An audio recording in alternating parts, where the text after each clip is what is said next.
start with the reigning champion. Hang on. I'm worried that you're going to step off that stage. You keep making a step back towards it. I'm all right. I'm okay. Taz, first of all, it is brilliant to see you back to some sort of full fitness.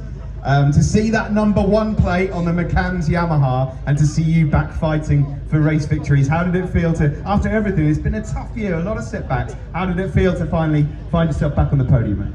Yeah, really happy. It started well yesterday from Friday and just feeling good on the bike, back to my old self. Last weekend definitely helped, just having a bit more bike time and playing a little bit of catch up.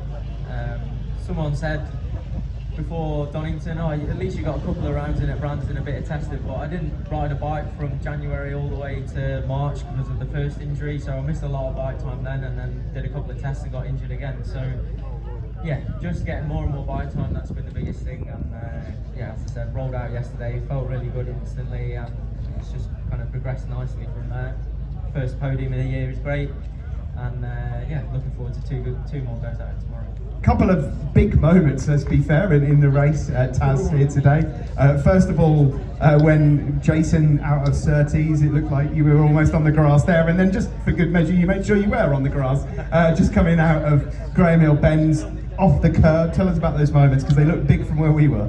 Yeah, the first one, it's almost like a berm around Surtees, and I could see Jason's rear moving, but sometimes you have a little bit of a moment and it kind of comes back in line and you go again. So I kind of committed to just carrying on my normal line, and then it carried on. Jason's moment carried on going, and then down that back straight at King's right. I thought about passing him, I just thought no, just back out, and then I had the others come by me. So made it hard work, got back up to second, and then had that big moment out onto the back straight. Sorry, at Graham Hill, and yeah. All my style guys are cleaning my leathers out as we speak. But yeah, again, I was just happy. Okay, I didn't win. I would have liked to have won, but I was just happy that no matter what happened in the race, I could always get back to second and still had strong pace and felt good towards the end of the race. So for me, someone that's only finished in the top 10 once this year in 6 races, to have that kind of feel and pace, and yeah, just felt like the old Tarran Mackenzie again, and it's put me in good stead for tomorrow, I think. We had Garrett Gerloff up in the commentary point at that point, but you had your moment coming off the curb, and he said in some American accent, "I won't try and do." Man, that was a big moment, wasn't it? But he then came around and attacked the curb even more the next lap, which we all saw. That was almost a huge moment again. Yeah, again, I just doing it for the fans, that's all I'm doing it for. But yeah, again, I went to the edge of the curve, had a wheelie, and then when I watched the footage back, Tommy nearly got me again into 30. So yeah, trying to have a bit more of a more calm race tomorrow, and yeah, hopefully can have 2 mechanical miles back on the podium in both races. I've just got to say that for those of you that don't know, before pre-season started, you were injured, quite a bad injury as well. Then Silverstone, of course, the massive crash, you're injured again, another 2 rounds off. You've had some setbacks along the way. You get home to Knockhill, have a few worries there as well. This guy is an absolute trooper, ladies and gentlemen, and fully deserves the #1 plate on that Mackenzie Yamaha. You rode like a champion today, but how have you dealt with all of those setbacks mentally? I don't know, honestly. As a bike racer, you just always wanting to get back on the bike as quickly as possible, and after the first injury in January, I did well. The goal was to make the first test, which I did, and to be honest, not doing any riding and coming out of the first test, I felt quite good. I think I ended up 4th or 6th or something like that. So, and then it was about building the fitness up in between that and race 1, and then obviously I had the second injury. The second one was probably more mentally tough after kind of doing 2 months of rehabbing, and yeah, it was a bit more of a nasty ankle break, but I got through it, and got to Donington, kind of rode around.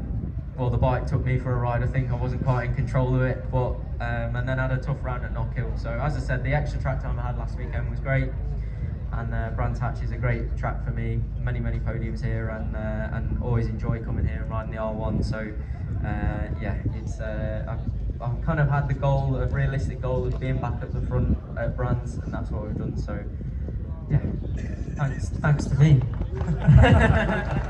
Good stuff, Tarran Mackenzie, our reigning defending champion.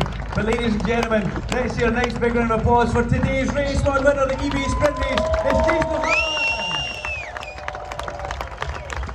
And that was a fabulous race. Myself and Steve Day, blessed as commentators to get to talk about what you guys actually do. And it leaves us a bit breathless and lost for words sometimes during the race. But tell us about the moment that Taz described for you, where it almost looked like it was going to go wrong. And then we all held our breath as did you know he was there? The honest answer, please. Imagine Taz isn't here right now. But talk us through that little scenario. Yeah, I come out of Surtees, picked the gas up really early, and I thought I had grip. So obviously I continued to apply the throttle, but I didn't. Lost the rear quite big and got chucked out the seat. And I knew from the pit board that lap I only had 0.2 or 0.1 when I come across the line. So I knew with that bad run out of that corner that I would potentially get passed down the straight. So once I'd settled back on the bike, I just held it tight to the right, and obviously didn't know Taz was on the right of me.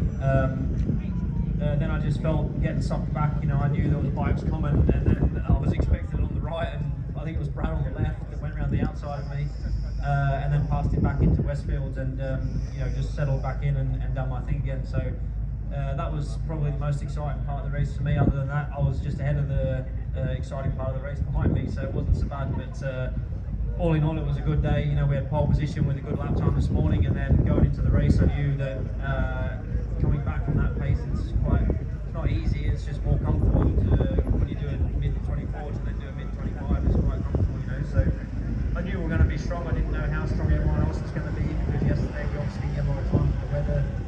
This morning it's a short session, so no one's really done a long run on tyres or anything, so you don't know where you're at really. And yeah, just done the pace.